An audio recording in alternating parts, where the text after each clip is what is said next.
The word of Yahweh came to me. What do you mean by repeating this proverb concerning the land of Israel?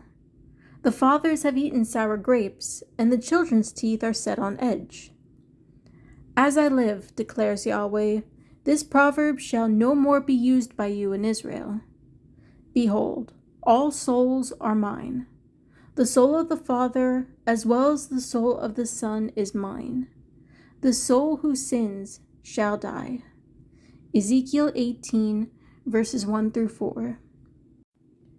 This section of scripture takes place during the Babylonian exile, and Ezekiel was prophesying to the Israelites who were living in captivity. Through Ezekiel, Yahweh addresses a proverb that the Israelites were saying during this time. The proverb goes, "The fathers have eaten sour grapes, and the children's teeth are set on edge." If you're unfamiliar with this proverb, it basically means that children are facing the punishment that their parents should be receiving for their actions. This is the mindset that the Israelites were having while in captivity. They thought that they were being punished for the past sins of their ancestors. But Yahweh wanted to make it very clear that the reason why they were in captivity was not because of their ancestors. It was because of the sins that they themselves were committing.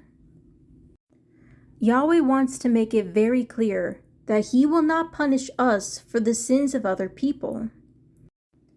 This isn't to say that we're not going to be negatively affected by the sins of other people.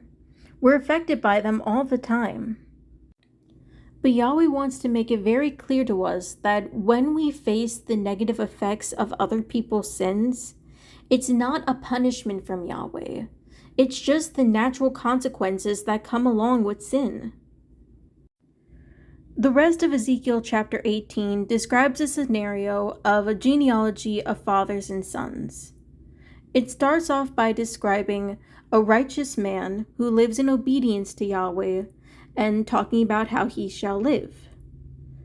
Then it describes him fathering a son who is violent and disobedient to Yahweh, and it discusses how his sins will be on his own head, and that he will die by his abominations. Then it describes this wicked man fathering a righteous son, who lives in obedience to Yahweh and lives, despite the fact that his father was wicked. The point that Yahweh is trying to make is that each of us are responsible for our own actions. We may be affected and influenced by the other people around us, but in the end, our choices are our own. If we choose to make the wrong decision, that's on us. Just because we have a negative influence or a negative circumstance, it doesn't mean that we aren't responsible for what we do in response to it.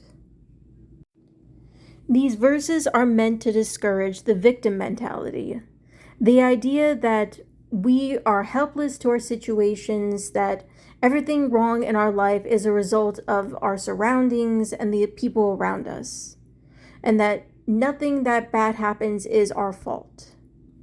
Yes, what other people do can and will negatively affect us, but it doesn't control how we can act in a situation. We can either look at the world, seeing how things are playing out, and we can throw our hands in the air and say, "Oh well, everyone's messed everything up, no point in even trying, might as well just give up." Or we can choose to stand up, take responsibility for our own lives, and live faithfully and obediently to Yahweh, and to own up to our mistakes when we make them.